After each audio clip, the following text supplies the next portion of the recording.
سلام ومرحبا بكم، إن شاء الله تكونوا كامل بخير وفي صحة جيدة. اليوم جبت لكم وصفة خفيفة ظريفة واللي هي بونكيك. راح يحبوها الأطفال تاعكم. تابعوا فقط المراحل وفرجة ممتعة. بداية هني راح نبدوها. كون طيبت مسكوتشو عادي جدا، مسكوتشو بطريقة عادية.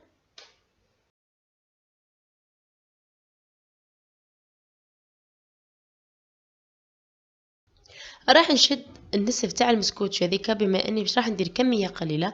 شديت نصف تاعها وبدأت نفتت فيه بهذه الطريقه. راح نفتتها كامل حتى نتحصلوا على مسكوتشو يكون نوعا ما مرحي. كما تشوفوا بهذه الطريقه راح نفتته.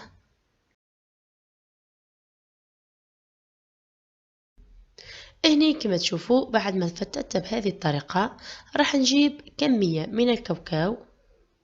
الحشو راح يكون اختياري، انا درت غير مسكوتشو وكاوكاو وراح نلمه بالنسلي كراميل.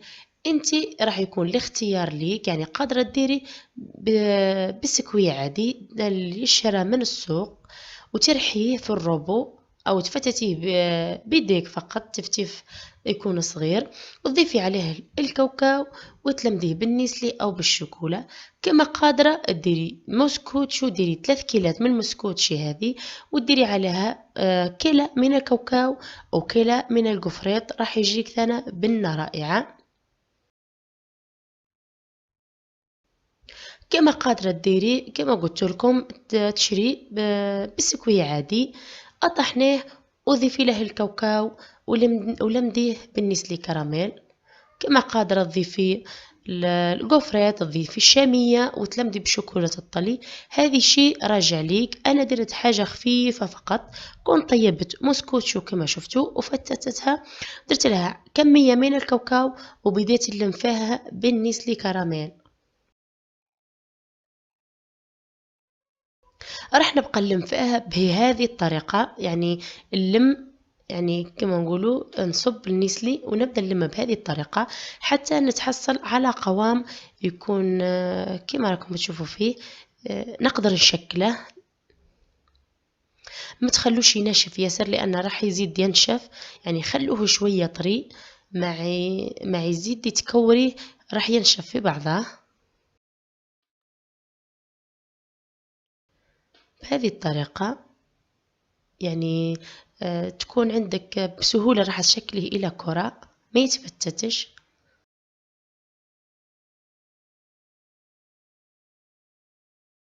إني كملت راح نبدأ نشكل فيه إلى كرات.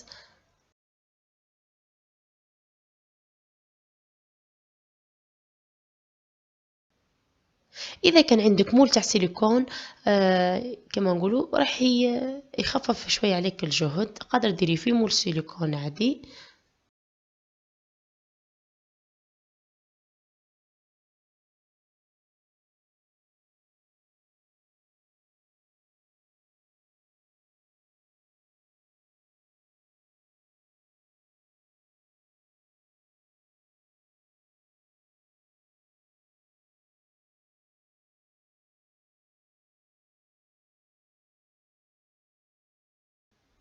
بعد ما كملتهم كامل كما تشوفوا راح نحطها في المجمد مدة ربع ساعة. بعد ما حطيتهم في المجمد وخرجتهم، كنت ذوبت كمية من الشوكولا في حمام مائي وضفت لها ملعقة صغيرة من الشوكولا، عفوا من الزيت. راح ندمجهم كامل في بعضها.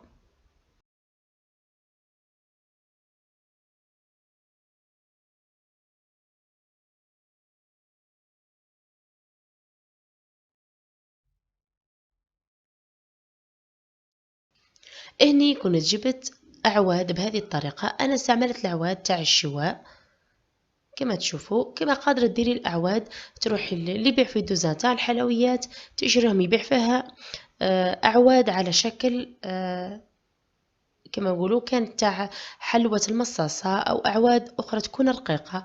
أنا درت بالمتوفر عندي، كانت عندي أعواد الشواء، يعني هذه كتدبيرة ديري أعواد الشواء وديرها بهذه الطريقة، اقسميها ودخلها في الحبة بهذه الطريقة.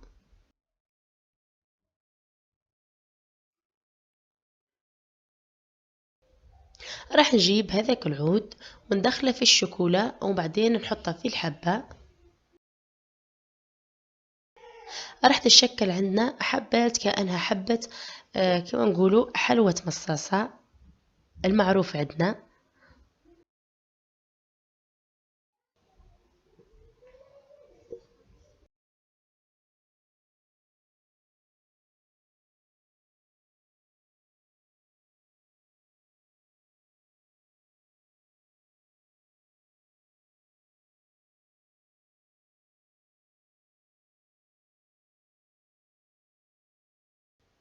ونستكترها شوي، يعني نحي منها هاك الشوكولا الزايدة.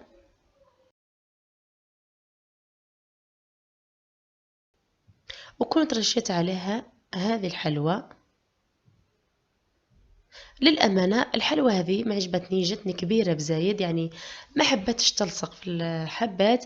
من المستحسن ديري الحلوى رقيقة تاع الفرمسان، أو ديري شوكولا تكون رقيقة تماما. يعني ما عطتنيش الطوع باش نلصق الحبات، اضطريت اني نلصقها بهذه الطريقة.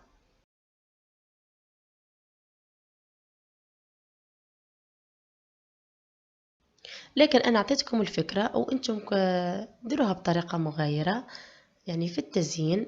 ومن المستحسن ديروا الحلوى تاع الفرمسة او الشوكولاتة تكون رقيقة، آه، يعني تكون رقيقة تشد لكم افضل من هذه الحلوى. هذه الحلوى جاتني شوي كبيرة وخشنة، يعني تعبتني في الديكور نتاعها.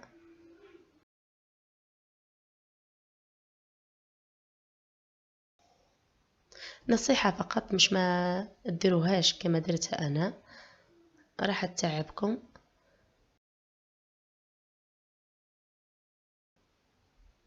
راح نكمل كامل الحبات ومن بعد نشوفه في صحن التقديم. هذا الشكل النهائي. كنت حبات درتهم بالحلو تاع الألوان، وحبات كنت رشيت عليها الكاوكاو. إن شاء الله يكون عجبكم وأعطيتكم فكرة ولو قليلة. سلام وشهية طيبة.